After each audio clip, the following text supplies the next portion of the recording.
So in the last lecture हम लोगों ने कुछ अच्छे न्यूमेरिकल्स कर लिए थे और अब जो अगला टॉपिक है बेटा वेरी इंपॉर्टेंट बोल सकते हैं कि आज हम लोग एक तो ग्राफ करने वाले हैं, दूसरा रिलेटिव वेलोसिटी करेंगे और तीसरा जो मैंने आपको इक्वेशंस ऑफ मोशंस बताई थी उन इक्वेशन ऑफ मोशन को थोड़ा सा मॉडिफाई करेंगे क्योंकि उनमें हम लोग आज साइन कन्वेंशन सीखेंगे। तो सबसे पहले बेटा हम लोग जो ग्राफ बनाते हैं वो किस तरीके से बनाते हैं, किस किस के बनाते हैं, ये चीज़ सीखते हैं। सबसे पहले जो हमारे पास ग्राफ आने वाला है वो आप ऐसे समझिए डिस्टेंस वर्सेस टाइम ग्राफ आने वाला है। किसका आएगा?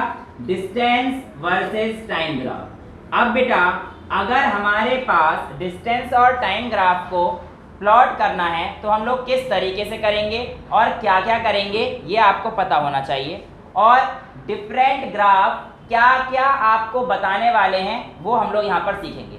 सबसे पहले मैं कहता हूँ कि आपके पास अगर डिस्टेंस टाइम ग्राफ बिल्कुल पैरेलल है to the time axis, parallel नहीं है, थोड़ा टेढ़ा जा रहा है, तुम समझ जाना, पैरेलल है to the time axis, right. तो इसका मतलब क्या हुआ बेटा, टाइम तो बढ़ रहा है बट डिस्टेंस नहीं बढ़ रहा है। इसके केस में हमारा मतलब है कि बॉडी इस समय पर रेस्ट पर है, पहला केस।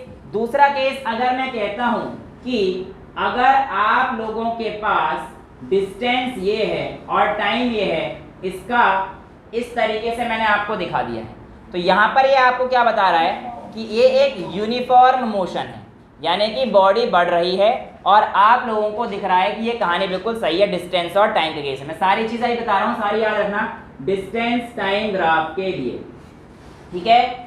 तीसरे ग्राफ की अगर मैं बात करता हूं बेटा, तो अगर मैं ऐसे कहता हूं कि डिस्टेंस ये है और टाइम ग्राफ ये है, तो बेटा ये ग्राफ आपको क्या बता रहा है कि आपका डिस्टेंस जो है कम हो रहा है, ये गलत है। ये ग्राफ कभी बन ही नहीं सकता डिस्टेंस के लिए। रीज़न, डिस्टेंस कभी भी नेगेटिव नहीं रह सकता। तो आप लोगों को कंफ्यूज करने के लिए ऐसे ग्राफ दे सकता है जिसमें वो डिस्टेंस को नेगेटिव दिखाएगा और यहाँ पर हमें दिख रहा है, बट ये गलत ग्राफ है, ऐसा पॉसिबल नहीं है, ठीक है। तो ये डिस्प्लेसमेंट के लिए पॉसिबल है ये, लेकिन डिस्टेंस के लिए पॉसिबल नहीं है, याद रखना। अभी हम लोग डिस्प्लेसमेंट टाइम ग्राफ भी करेंगे, उसमें अपनी दिक्कतों को सुधार लेंगे सारे। अच्छा, इसके अलावा अगर मैं कहता हूँ कि ये डिस्टेंस और ये टाइम ग्राफ ऐसे है, ठीक है, और अगर मैं इसको ऐसे कर देता हूं तो ये नॉन यूनिफॉर्म मोशन का हो जाएगा। ये तो आप लोगों ने 9th क्लास में ही पढ़ा होगा। अभी अगर मैं दूसरा ग्राफ एनालाइज करता हूं डिस्टेंस और टाइम का, तो ये देखिए अगर मैं कहता हूं कि डिस्टेंस ऐसे चल के और ये हुआ, ठीक है, तो ये ग्राफ पॉसिबल नहीं है। आप लोगों को ये भी दिख रहा है कि टाइम एक तो पीछे जा रहा है, आगे से टाइम कभी पीछे जाता है? नहीं हो सकता। तो this graph is not possible. Well, इसके अलावा एक और चीज़ है जो इस ग्राफ में दिक्कत देती है, वो ये है कि अगर मैं इस पॉइंट पे एनालाइज करता हूँ तो यहाँ पर एक ही पार्टिकल की दो पोजीशन बताई जा रही हैं जो कि पॉसिबल नहीं है, इसलिए भी ये ग्राफ गलत है। अगला ग्राफ अगर मैं आप लोगों से बोलता हूँ कि बेटा कुछ इस तरीके से बनाओ कि डिस्टेंस और टाइम का, इस ग्राफ में आपको क्या दिख रहा है? डिस्टेंस बढ़ रही है, घट रही है, कांस्टेंट है, क्या है? डिस्टेंस तो बढ़ रही है, टाइम कांस्टेंट है। तो इसका मतलब क्या हुआ, ये ग्राफ हो ही नहीं सकता। टाइम रोक सकते हो क्या? तो कैसे बना दोगे इस ग्राफ को? कोई सिग्निफिकेंस नहीं है इन ग्राफ का। तो डिस्टेंस टाइम के कुछ ग्राफ हैं जो आपसे पूछेंगे कि ये कैसे क्या बना रहे हैं, लेकिन आप लोगों को जो चीज़ें पता रहनी चाहिए वो आप अब समझिए। बेटा आप लोगों के पास किसी भी ग्राफ का स्लोप निकालने के लिए tan थीटा का इस्तेमाल किया जाता है। तो आप इस चीज़ को याद कीजिए कि किसी भी ग्राफ का स्लोप आप किससे देते हैं? tan थीटा से। अगर आप लोगों को स्ट्रेट लाइन की इक्वेशन जो कि क्लास 10th में बताई जाती है याद है तो बहुत बढ़िया, नहीं है तो एक बार यहाँ पर देख लेते हैं कि स्ट्रेट लाइन की इक्वेशन क्या होती है। स्ट्रेट लाइन की equation y is equals to mx plus c होती है। हाँ जी, ये स्ट्रेट लाइन जहां पर y हमारे पास y कोऑर्डिनेट, x हमारे पास x कोऑर्डिनेट, m हमारे पास बेटा क्या होता है उसका स्लोप और c होता है बेटा इंटरसेप्ट। इंटरसेप्ट मतलब कहां पर वो हमारे पास जाकर टच कर रहा है। यानी कि अगर मैं बात करता हूं किसी ऐसे इक्वेशन की, जैसे मान के चल लीजिए मैंने ये ग्राफ बनाया, तो यहां पर y पॉइंट पर ये एक्सिस हो गया, x एक्सिस ये वाला हॉरिजॉन्टल एक्सिस हो गया, इसका जो c है ना बेटा वो ये है, जो इस लाइन को कहां पे टच कर रहा है, ये इस पॉइंट पर, तो ये पॉइंट क्या हो जाएगा c। अब इसका स्लोप क्या होगा, m होगा। अब स्लोप क्या होता है, tan थीटा। अब इसका tan थीटा देखेंगे तो इस लाइन को नीचे तक प्रोड्यूस कीजिए बेटा, और x एक्सिस को यहां तक ऐसे बढ़ा लीजिए। क्या दिख रहा है आपको, ये थीटा, जो आपका x एक्सिस है ये आपको दिख रहा है थीटा वैल्यू एंगल की। अब अगर आप इस थीटा को गौर करेंगे तो बेटा आप लोगों के पास ये थीटा 90 डिग्री से बढ़ा हुआ दिख रहा है। ये 90 डिग्री का ये वाला पोजीशन जो मैंने अभी अभी बनाया है, ये वाला जो एंगल है ये एक्स्ट्रा है, यानी कि 90 से ज्यादा है। जब भी आप लोगों के पास थीटा की वैल्यू 90 से ज्यादा आएगी तो आप लोगों का स्लोप नेगेटिव रहने वाला है। याद रखिएगा, जब भी थीटा की वैल्यू 90 से ज्यादा आएगी तो आपका स्लोप नेगेटिव रहेगा। लेकिन अगर मैं इस ग्राफ की बात करता हूं, जरा इसका स्लोप चेक करते हैं, तो इसका स्लोप हमारे पास ये एंगल बना रहा है। बेसिकली एक्स से एंगल देख लो, सिंपल सा काम ये करना है आप लोगों ने। जब आपने एक्स से एंगल देखा, ये तो एक्यूट एंगल है, कि 90 तो यहाँ पर है, तो इसका मतलब इसका स्लोप कैसा है, पॉजिटिव। तो इसका जो m है ये कैसा आएगा, पॉजिटिव, और इस वाले ग्राफ का जो हमारे पास m आएगा वो क्या आएगा, नेगेटिव। इस m को निकालने का तरीका मैंने आपको बताया है, dy ओवर dx, यानी कि y एक्सिस अपॉन में x एक्सिस भी होता है। अब मैं आपको इससे समझा देता हूं किस तरीके से हम लोग निकाल सकते हैं। लेट्स से कि मुझे इस ग्राफ का स्लोप निकालना है, तो मैंने आपको बोला कि आप y एक्सिस अपॉन में x एक्सिस कीजिए। y एक्सिस पे आपके पास क्या है बेटा, डिस्टेंस, तो आप कह दीजिए इसे डिस्टेंस, और x एक्सिस पे आपके पास क्या है बेटा, टाइम, तो आप इसे कहिए टाइम, और डिस्टेंस अपॉन टाइम क्या होता है, स्पीड। तो आपके पास slope of distance time graph क्या दे देगा बेटा, स्पीड दे देता है। ये भी आप लोगों को निकालने के लिए आ सकता है। दूसरा, मैंने कहा था स्लोप को tan थीटा से निकाल सकते हैं। tan थीटा का फॉर्मूला बताइए क्या होता है, परपेंडिकुलर अपॉन में बेस। आइए देखते हैं, tan थीटा के लिए परपेंडिकुलर ये हो जाएगा, तो ये तो हमारे पास डिस्टेंस के बराबर है, और बेस हमारे पास टाइम के इक्वल है। यानी कि अगर आप लोगों के पास tan थीटा की वैल्यू पूछी जाती है तो इसका मतलब वो वेलोसिटी के बारे में ही पूछ रहा है।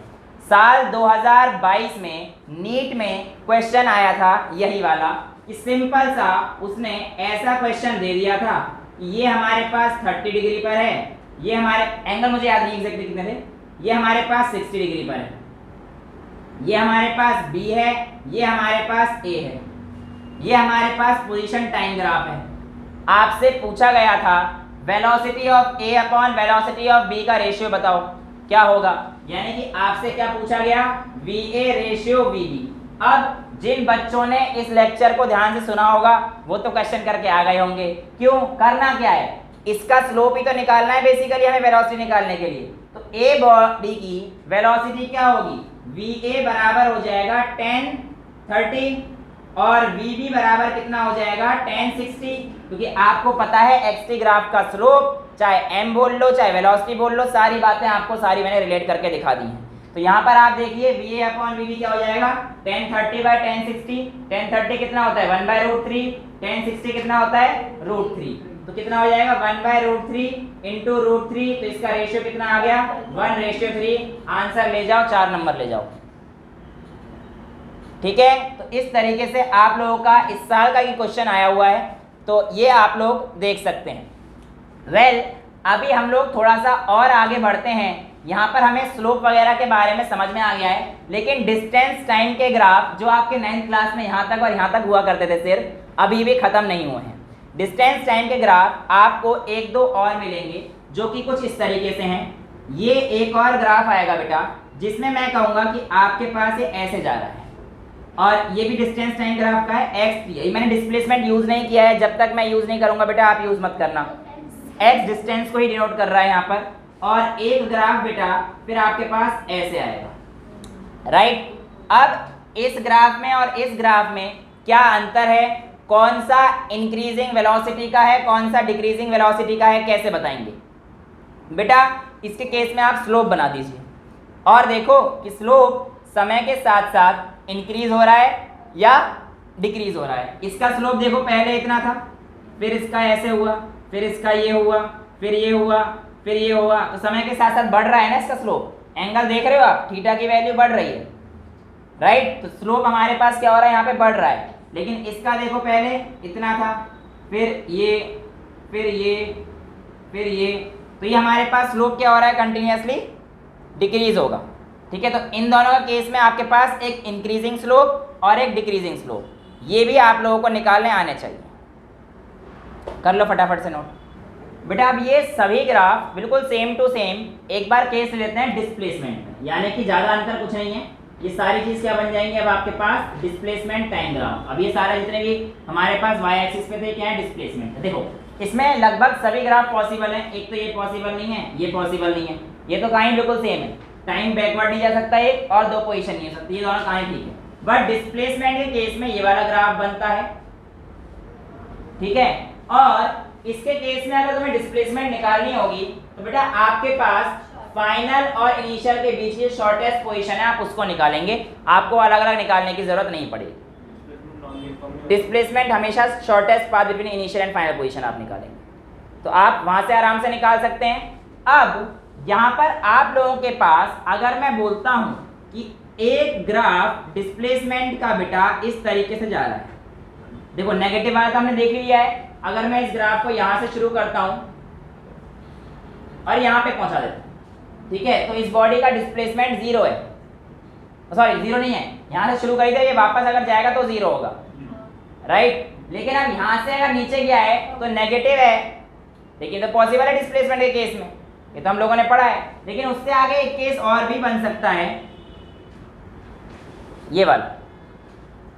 क्या दिक्कत है, टाइम तो बढ़ रहा है ना एक्स एक्सिस पे, इस ग्राफ में अगर मैं देख रहा हूं टाइम बढ़ रहा है, राइट। अब यहां पर हमारे पास हुआ क्या कि एक ऑब्जेक्ट यहां से लेकर यहां तक चल रहा है, यानी कि उसका जो डिस्प्लेसमेंट है वो यहां से इंक्रीज होता जा रहा है और बाद में क्या बन गया, नेगेटिव बन गया है, राइट। तो ये पॉसिबल है, यानी कि एक पॉइंट पे इस पॉइंट को क्रॉस करते हुए और आगे भी बढ़ता चला गया। टाइम नेगेटिव नहीं है, हाँ यही गलती कर रहे हो बेटा आप। टाइम को प्लीज एक्स एक्सिस पे देखिए, आप यहाँ पर देखेंगे तो टाइम अभी भी बढ़ रहा है इस एक्सिस पे, टाइम नीचे थोड़ी है, टाइम एक्स एक्सिस पे है। टाइम नेगेटिव इधर आता अगर मैं इधर की तरफ कुछ बनाता, पर मैं इधर कुछ नहीं बना रहा हूँ। डिस्प्लेसमेंट नेगेटिव हो सकता है, इसलिए ये ग्राफ भी हमारे पास डिस्प्लेसमेंट में पॉसिबल हो जाता है। हाँ ये बेसिकली पॉजिटिव हो जाएगा। एग्जाम्पल इसका मैं आपको दे देता हूँ। अगर मैं इसी का अभी वेलोसिटी टाइम ग्राफ आने दो, तब तुम्हें बहुत आराम से समझ में आ जाएगा, क्योंकि अगर मैं अभी समझाऊंगा तुम बड़ा कंफ्यूज हो जाओगे।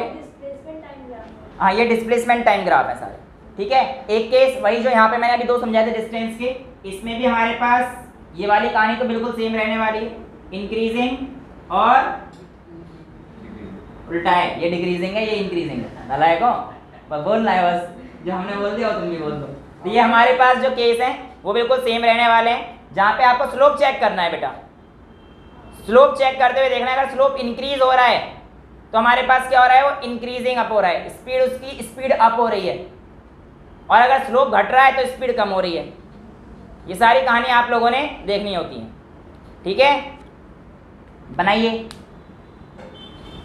डिस्टेंस और डिस्प्लेसमेंट के बाद बेटा हमारे पास आएगा वेलोसिटी टाइम ग्राफ। देखो कहानी हमारे पास वेलोसिटी टाइम ग्राफ की भी सेम रहने वाली है, लेकिन सबसे इंपॉर्टेंट जो तीनों ग्राफ में से रोल प्ले करेगा वो हमारे पास वीटी टाइम ग्राफ ही होगा। ऐसे कैसे देखते हैं। पहले तो मैं वही केस बना लेता हूं बेटा कि आप लोगों के पास वेलोसिटी टाइम ग्राफ में हमारे पास वेलोसिटी यहाँ पे क्या दिख रही है आपको, कांस्टेंट।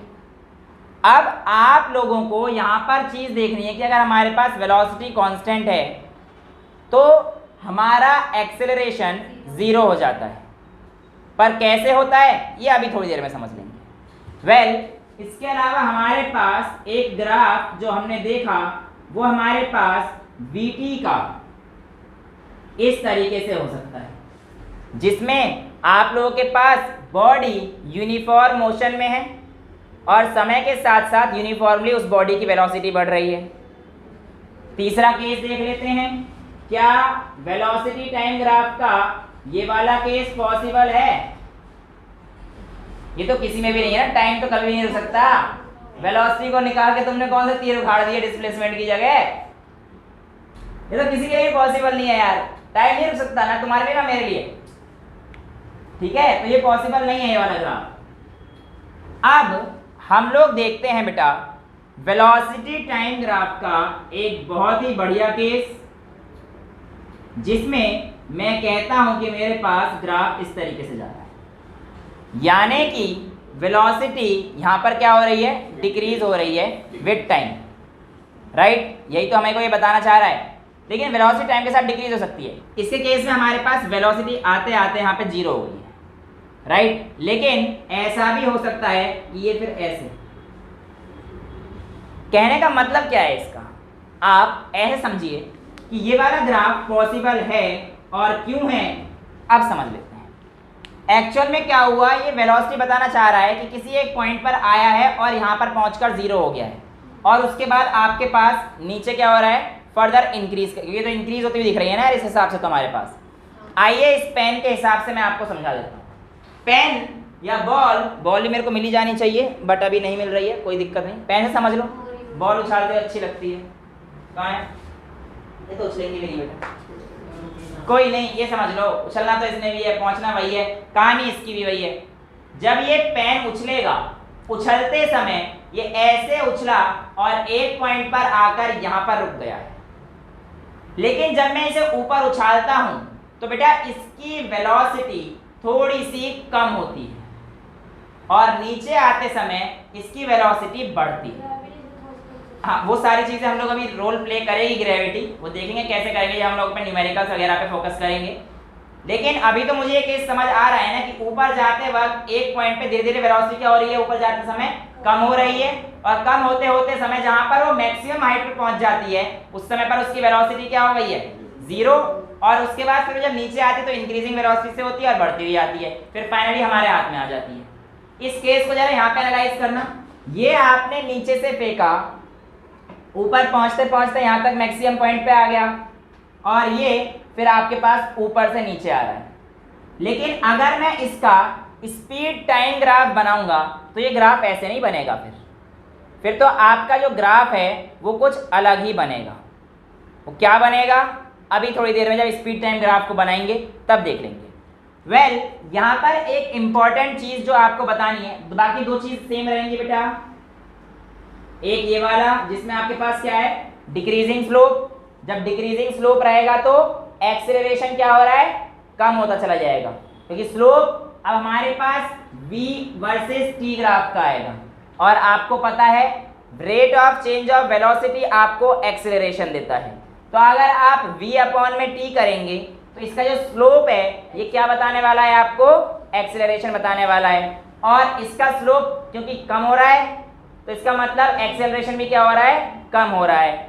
इसी के साथ अगर मैं दूसरा केस बना देता हूं भैया जी का, ये वाला, तो अब आप समझ गए हैं कि ये हमारे पास इंक्रीजिंग एक्सेलरेशन का बता रहा है। जैसे वहां पे इंक्रीजिंग वेलोसिटी का था, यहाँ पे किसका हो गया है? ये इंक्रीजिंग एक्सेलरेशन का केस हो गया है। अब हमारे पास कहानी एक और बन जाती है, वो क्या है कि आप लोगों के पास एक छोटू सा एरिया निकालने की बात करी जाती है। एक्चुअल में ऐसे आप लोग समझिए कि जब भी आप लोगों से VT ग्राफ का एरिया निकालने के लिए बोलेगा तो area under VT graph will provide you the displacement. क्या बोला जाएगा? एरिया अंडर VT ग्राफ आप लोगों को हमेशा डिस्प्लेसमेंट देगा। लेकिन अगर मैं बोलता हूं इस VT ग्राफ का स्लोप, यानी कि y axis upon x axis, slope का मतलब आप समझ गए हैं, जहां पे भी स्लोप आएगा वो हमारे पास y axis upon x axis होने वाला है। इस VT ग्राफ का स्लोप यानी कि y मतलब v ले लेता हूं, इसको t ले लेता हूं, तो v अपॉन में t हो जाएगा, और ये हमारे पास एक्सेलरेशन के बराबर होता है।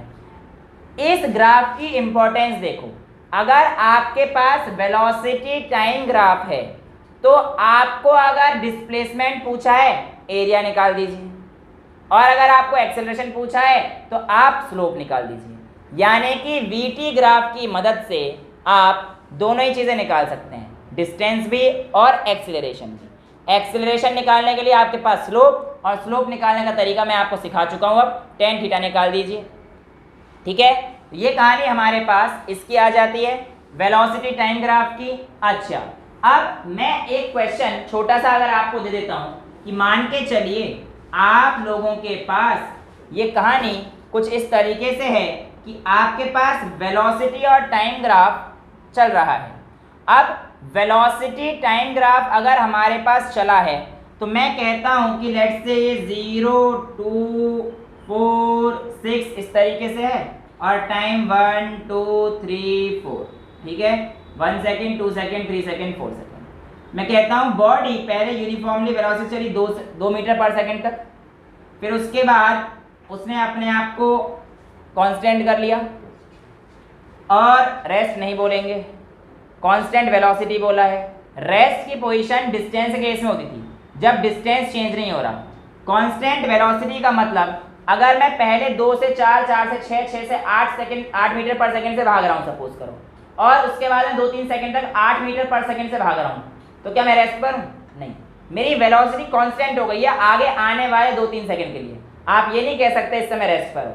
हाँ, आप ये जरूर बोल सकते हो कि सर क्योंकि आपका वेलोसिटी कांस्टेंट है तो एक्सेलरेशन 0 है, उस पॉइंट पे एक्सेलरेशन 0 है।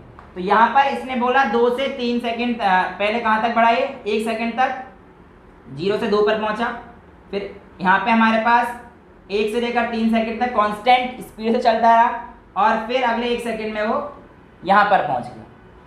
ठीक है, क्वेश्चन समझ में आ गया। ये आपसे कह रहा है कि ये आपके पास एक ऐसा ग्राफ है जहाँ पर ये 0 सेकंड से शुरुआत करता है और 4 सेकंड तक यहाँ पे पहुँच गया है। पहला क्वेश्चन, आप बताइए इसने कितना डिस्प्लेसमेंट ट्रेवल किया। और दूसरा क्वेश्चन मैं आपसे अगर बोलूँ इस ग्राफ का मुझे एक्सेलरेशन टाइम ग्राफ बनाकर दिखाइए, तो आप लोग क्या करेंगे?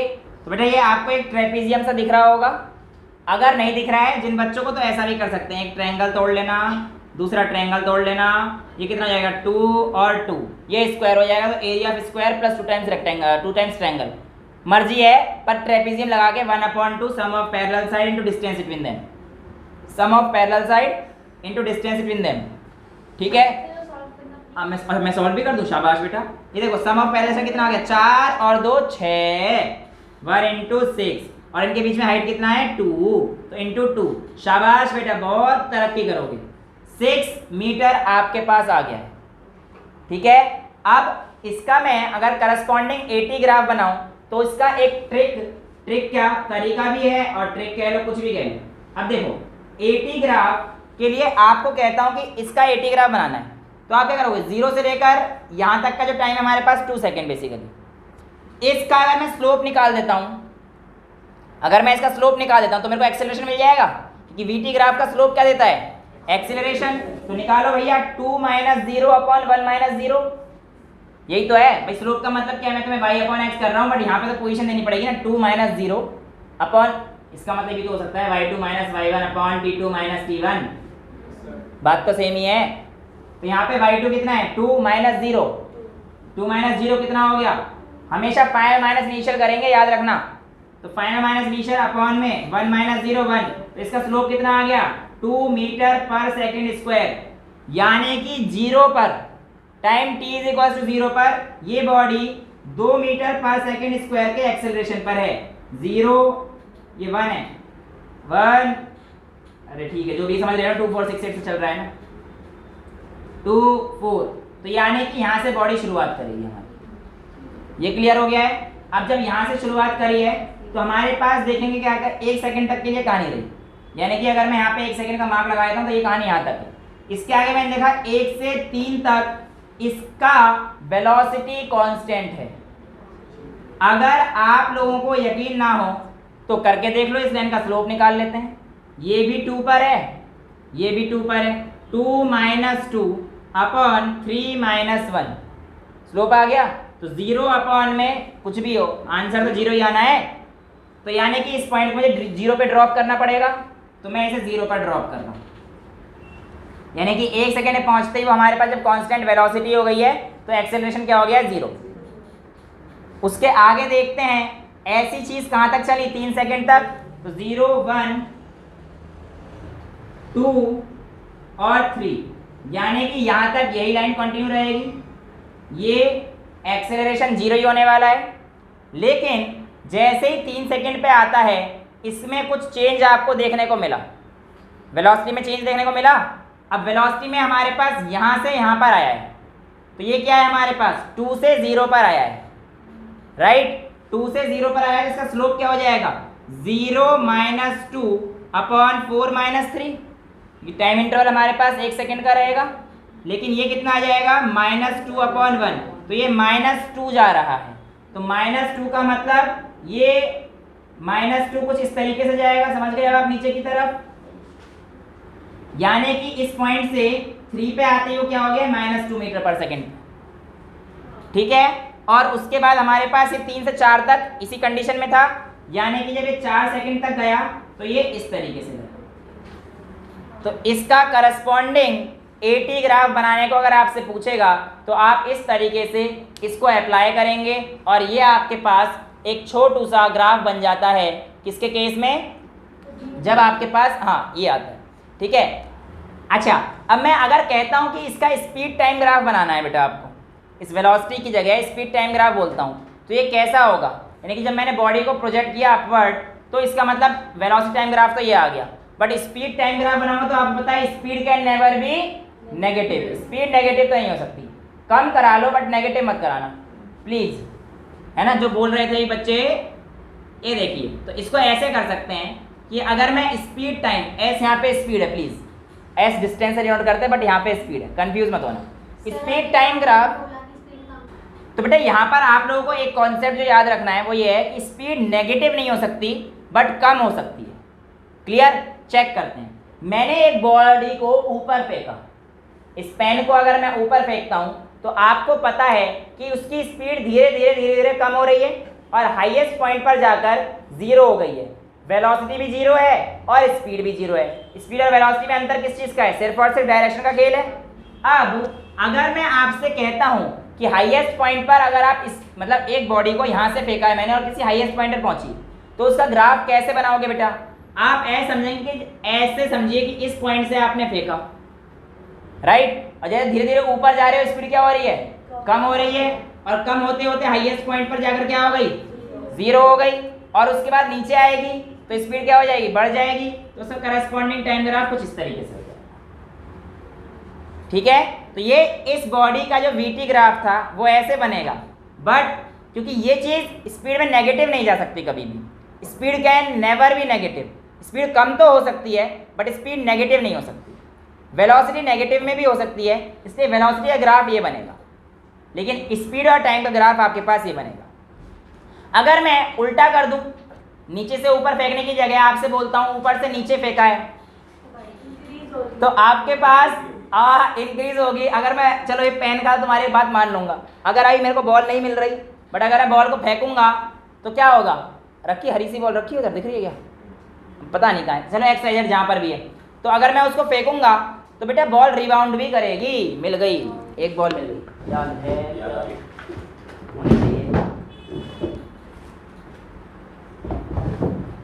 दिस इज माई बॉल, और इस बॉल को अगर मैं नीचे डालता हूँ यानी कि ड्रॉप कर देता हूँ, तो ये देखिए एक हाइट तक आपके पास ऊपर भी आ रही है। हालांकि मैंने कुछ इनिशियल वेलोसिटी भी दी है, वरना यहाँ तक हाइट तक नहीं आएगी कैमरे तक, क्योंकि इसे छोड़ूंगा तो कैमरे तक नहीं आ पाएगा, बेचारा यहीं तक गिर जाएगा, ठीक है। वेल आगे तो अच्छी बात है, बट देखो ज्ञान नहीं है तो कोई भी, तुम्हें दिख रहा है ना, आ रहा है, बस तुम अपना ध्यान रखो, जिसे जो देख रहे हो अपने आप समझ लेंगे कि आ गई।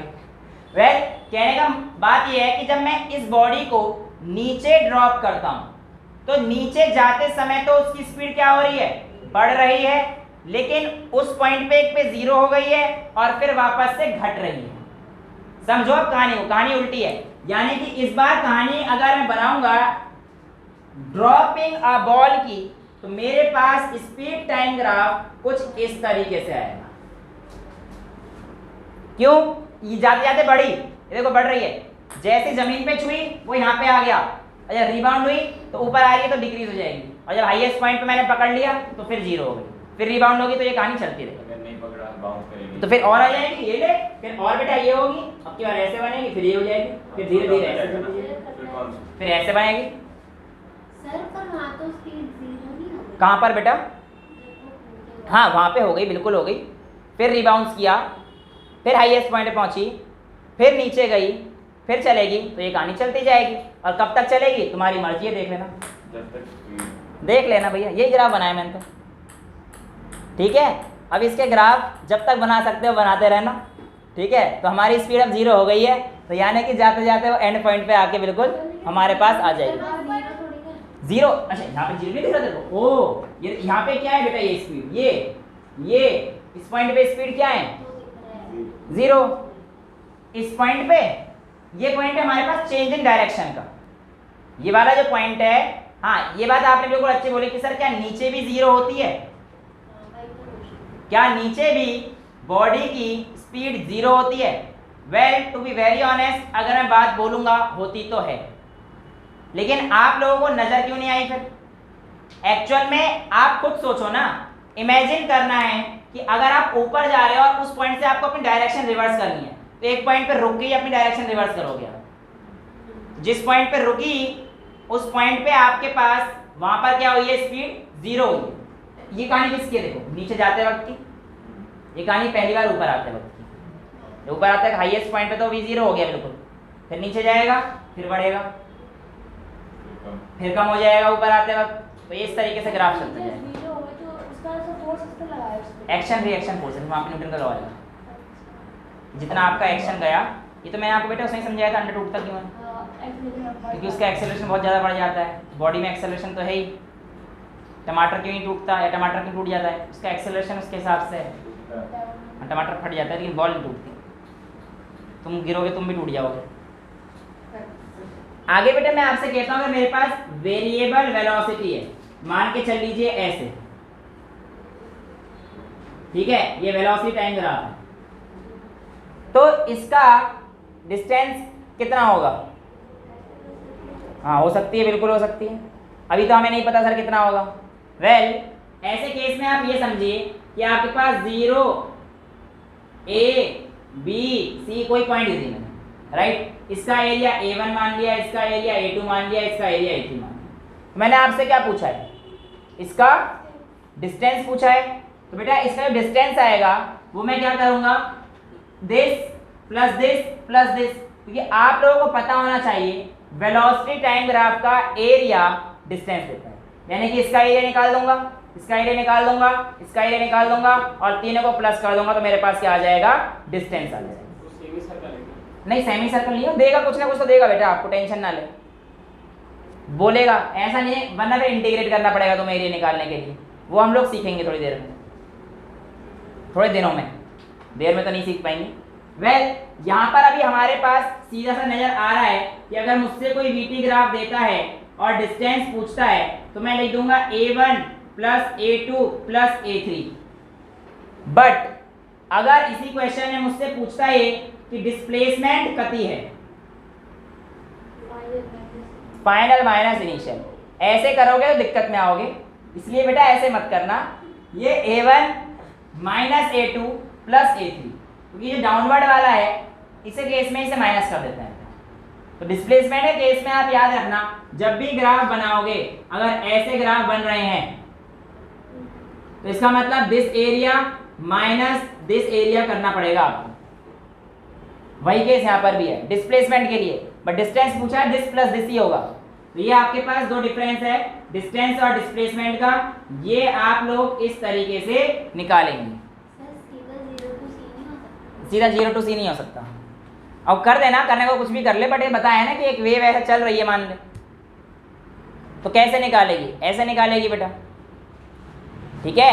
अब यहाँ पर हम लोगों के पास ये छोटी मोटी कहानी तो पता है हमें कि भैया वेलोसिटी और टाइम ग्राफ का एरिया डिस्टेंस देता है, और अगर इसी पॉइंट पे किसी का स्लोप निकालना हो तो मैं स्लोप निकाल सकता हूँ टेंजेंट लगा के, यहाँ पे टेंजेंट लगा देना जैसे इस पॉइंट पे, फिर यहाँ पे दो चीज़ वैल्यू दे रखी होंगी, उनको निकाल के मैं एक्सेलरेशन निकाल सकता हूँ, tan थीटा लगा सकता हूँ, ठीक है, वो सारी चीज़ें हम लोग आगे जब धीरे धीरे बढ़ते जाएंगे सीखते जाएंगे।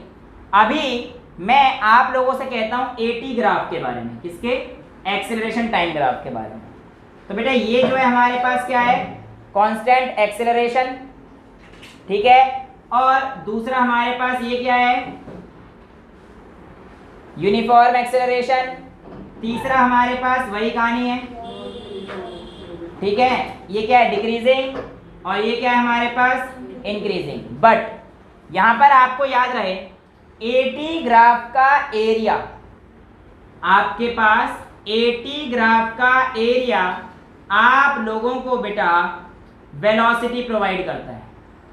अब ध्यान से सुनना, वीटी ग्राफ का एरिया डिस्प्लेसमेंट प्रोवाइड कर रहा था, डिस्टेंस प्रोवाइड कर रहा था, तो एटी का ग्राफ का एरिया आपको वेलोसिटी प्रोवाइड कर रहा है। कुछ इंटीग्रेशन वाली फील नहीं आ रही, वेलोसिटी का इंटीग्रेशन करते थे तो डिस्प्लेसमेंट मिलता था, एक्सेलरेशन का विद रेस्पेक्ट टू टाइम करते थे तो वेलोसिटी मिलती थी, राइट। तो ये ऐसे ही याद रख सकते हो आप कि a अपॉन में t करोगे तो क्या मिलेगा, वाह बेटा, फिर x अपॉन t करोगे तो क्या मिलेगा, वेलोसिटी। यानी कि अगर ध्यान रहे बेटा ये याद रख लेना, वरना कंफ्यूज हो जाओगे बहुत ज्यादा। आप लोगों के पास सबसे पहले मैंने xt ग्राफ पढ़ाया, इसका एरिया घंटा कुछ नहीं देता, लेकिन इसका स्लोप यानी कि x अपॉन t ये वेलोसिटी देता है, ठीक है। फिर मैंने आपको पढ़ाया वीटी ग्राफ का स्लोप यानी कि v अपॉन t वो एक्सेलरेशन देता है, और वीटी ग्राफ का एरिया डिस्टेंस देता है, डिस्प्लेसमेंट और डिस्टेंस देता है। फिर मैंने आपको पढ़ाया एटी ग्राफ, तो एटी ग्राफ का एरिया तो वेलोसिटी देता है, और a अपॉन टी पढ़ा है तुमने आज तक कुछ, एक्सेलरेशन अपॉन टाइम क्या देगा, फिर ये घंटा कुछ नहीं देगा तुम लोगों के लेवल पर। बट एक्सेलरेशन जब टाइम के साथ चेंज होता है तो बेटा ये जर्क देता है, जर्क, वो रस्सी में आता है ना, एक ऐसे हिलाते हैं तो एक जर्क आता है। एक्सेलरेशन जैसे टाइम जब वो अपने पीक पॉइंट पे पहुंचता है, तो एकदम बड़ी क्लास में जब जाओगे तब पढ़ लेना। तो एक्सेलरेशन विद टाइम जब आप वो करते हो तो आपको क्या मिलता है, जर्क मिलता है, ठीक है। अभी मैं पूछना कि जर्क अपॉन टाइम क्या होगा, फिर मुझे भी नहीं पता, ठीक है। तो यहाँ पर हमारे पास ये वैल्यूज आपको पता होनी चाहिए, बट ये तुमने अभी गोली मारो, तुम्हारे लेवल पे है ही नहीं। तुम्हें तो ये है कि एक्सेलरेशन टाइम ग्राफ दे देगा और बोलेगा वेलोसिटी कितनी है, एरिया निकाल देना, भगवान के लिए उतने में खुश हो जाओगे अगर निकाल पाए तो, ठीक है। तो इस तरीके से आपके पास एक्सेलरेशन टाइम ग्राफ आते हैं और इस तरीके से आप इनका इस्तेमाल करते हैं। यहाँ तक क्लियर है। अब इसके बाद बेटा जो मैंने आप लोगों को, हाँ नहीं मिटा रहा बेटा, मुझे पता तेरे चेहरे की हवाई उड़ गई हैं। और कुछ कह रही है क्या, मिटाना मत सर, लिखना है अभी। अच्छा ठीक है, एक बस मैं तुम लोगों को, जो तुमने घर पे जाके क्वेश्चन करे होंगे, अगर करे होंगे मोशन अंडर ग्रेविटी के, तो वहाँ पर तुम्हें एक छोटी सी गलती जरूर मिली होगी और आप लोगों के आंसर्स नहीं आ रहे होंगे। वैसे तो नहीं करे, तुम्हारे चेहरे से पता पड़ रहा है, वरना अब तक पूछ लेते कि सर आंसर क्यों नहीं आ रहे। एक्चुअली बेटा अब हम लोग साइन कन्वेंशन का इस्तेमाल करेंगे। किसका इस्तेमाल करेंगे, साइन कन्वेंशन का। और वो साइन कन्वेंशन क्या है आप हमेशा याद रख लीजिए। मैंने आपको उस दिन बताया था कि जो 9th क्लास वाले फॉर्मूले थे, ऊपर जा रहा है तो नेगेटिव, नीचे जा रहा है तो पॉजिटिव जी के लिए, है ना, वो अब 9th क्लास तक की बातों के लिए छोड़ दो।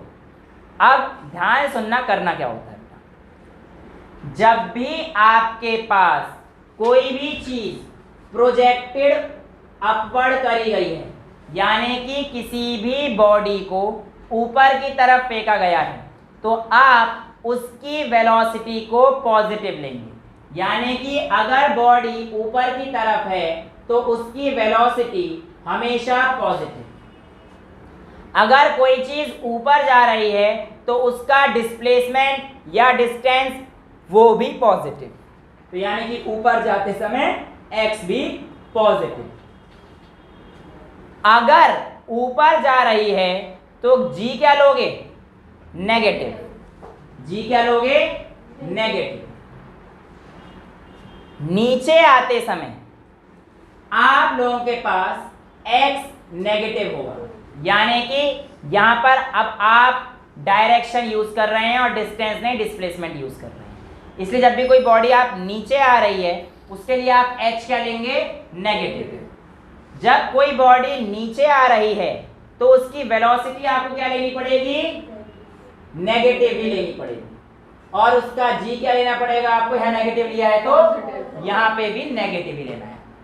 ज्यादा खुश मत हो, यहाँ नेगेटिव यहाँ पॉजिटिव नहीं चलेगा। जी नेगेटिव हमेशा रखना है, ऐसा इसलिए क्योंकि एक्सेलरेशन ड्यू टू ग्रेविटी हमेशा डाउनवर्ड ही एक्ट करती है, चाहे आप ऊपर जाओ चाहे नीचे आओ। मैंने क्या बोला, आप लोगों को डायरेक्शन का ख्याल रखना है।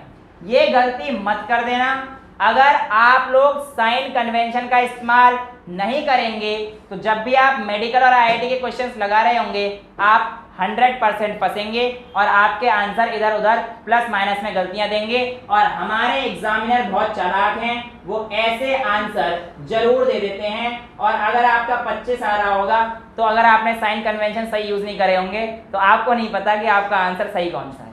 ठीक है, तो प्लीज इन साइन कन्वेंशन जी को हमेशा याद रखो, नेगेटिव ही रखना है। बस कोई भी चीज ऊपर गई तो हमारे पास क्या है, पॉजिटिव, और नीचे आई तो नेगेटिव। इसको याद रखोगे तो आप लोगों के क्वेश्चंस अब हो जाएंगे। हालांकि इसके बाद का जो टॉपिक है रिलेटिव वेलोसिटी, और इसी पे मैं बहुत सारे क्वेश्चंस कराऊंगा ताकि आप लोगों का अगली क्लास में चैप्टर भी कवर हो जाएगा और वो भी खत्म हो जाएगा। हाँ, कुछ वो भी रहते हैं अप स्ट्रीम डाउन स्ट्रीम वाले बोर्ड के, वो हम लोग नेक्स्ट क्लास में फिजिक्स की आराम से कर लेंगे। आज के लिए इतना ही रखते हैं। आई होप आप लोगों को ग्राफ और ये कन्वेंशन समझ में आई होंगी जो आपको क्लास 11th के लिए यूज़ करनी है, 9th के लिए यूज़ अब नहीं करनी है। ठीक है, so we will be keeping up to this only for today. I hope the lecture was clear. That's all for today. Thank you so much.